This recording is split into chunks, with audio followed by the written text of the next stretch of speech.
what kind of entities are cities and what kind of theoretical frameworks exist that would allow us to describe and understand cities? Obviously, there are many choices. Within the sciences, the social sciences as well as the natural sciences, over the last 3 decades, a theoretical framework emerged that understands complex systems in all those domains. The framework is the one of complex adaptive systems.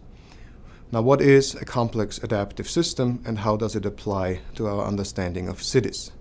A complex adaptive system is a system that is characterized by a diversity of parts. Those parts are characterized by specific interconnectivity. The parts are not independent. Rather, they are characterized by interdependent relationships, and those parts adapt to each other. Now, if you apply those 4 parameters to a city, it becomes very obvious that cities are a prime example of complex adaptive systems. Now, what does the theory of complex adaptive system provide us for a better understanding of systems?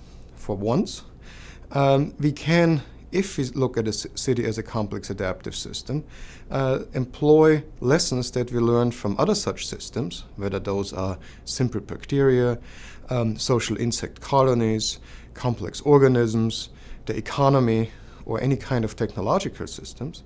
We can apply those lessons and intuitions to our understanding of the city. So the theory of complex adaptive systems in that sense is a more general theoretical framework that helps us to put what we want to know about cities in a larger perspective. Now, that is one immediate practical possibility.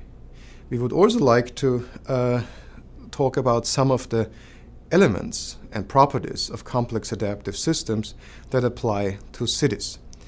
Those are that the most important characteristic of complex adaptive system arguably is the fact that we can generate very complex behaviors or very complex phenomena from the interaction of simple generative rules.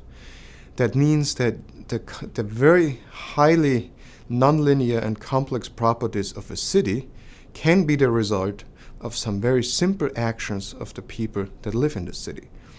In a way, a complex adaptive system is a system that is characterized by the fact that the whole is far more than the sum of its parts.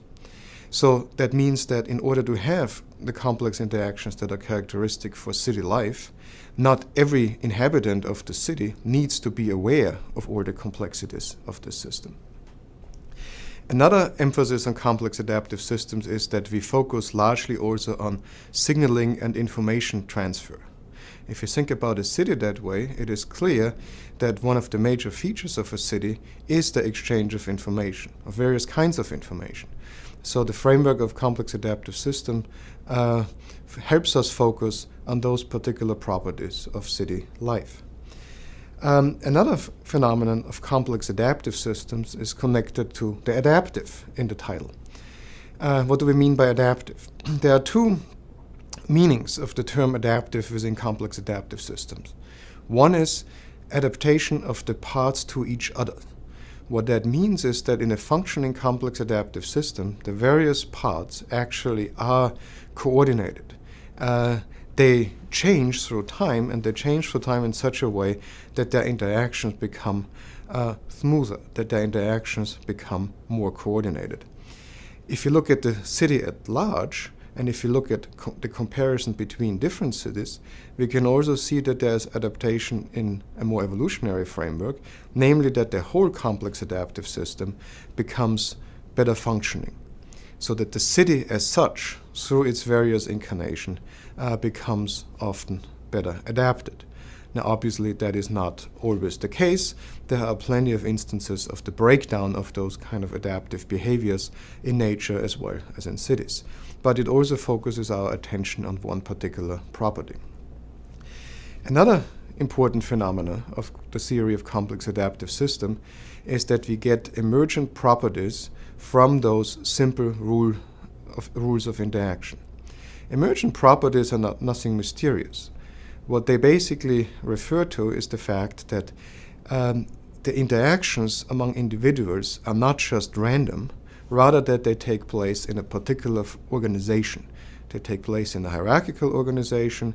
They are geographically and temporally separated, and we need to understand those structural elements of the system in order to understand the particular functional components.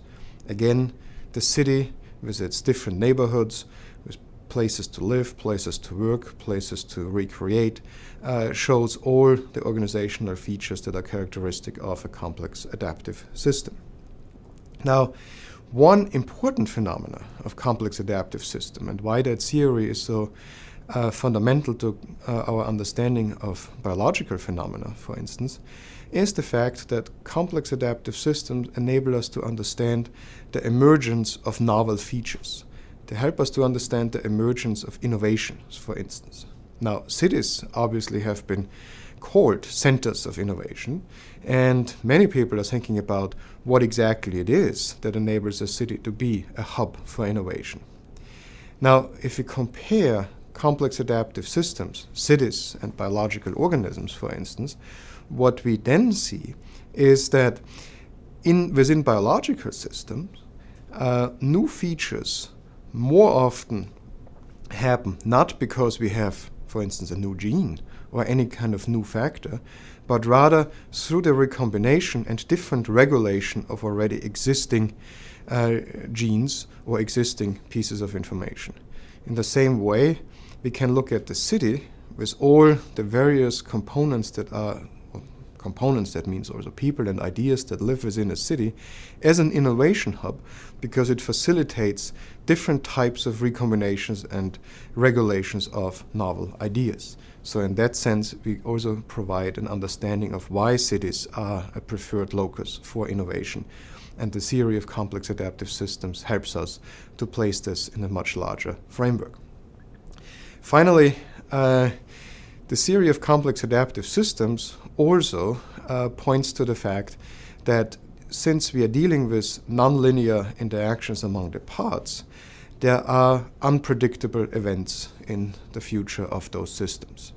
We cannot extrapolate simply from the way things have been in the past if we just add a few more people, the way that things will just remain the same, just on a bigger scale. So the phenomenon here is called tipping points, where we all of a sudden can see completely new types of behavior emerging in the context of a complex adaptive system.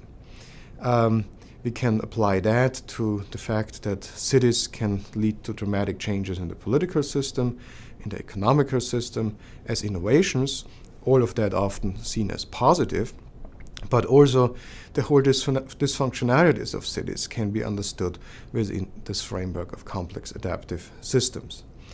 And finally, an important component of a complex adaptive system is the fact that we cannot understand it unless we also have some information, actually quite a lot of information, about its history. Because one complex adaptive system, even if they start at the same point compared to another one, for instance, they will not necessarily go down the same trajectory. Because small events can have large-scale consequences down the road. We call this phenomenon path dependency, and that basically then means that in our understanding of cities as a complex adaptive system, we cannot ignore the particular historically contingent nature of each individual city.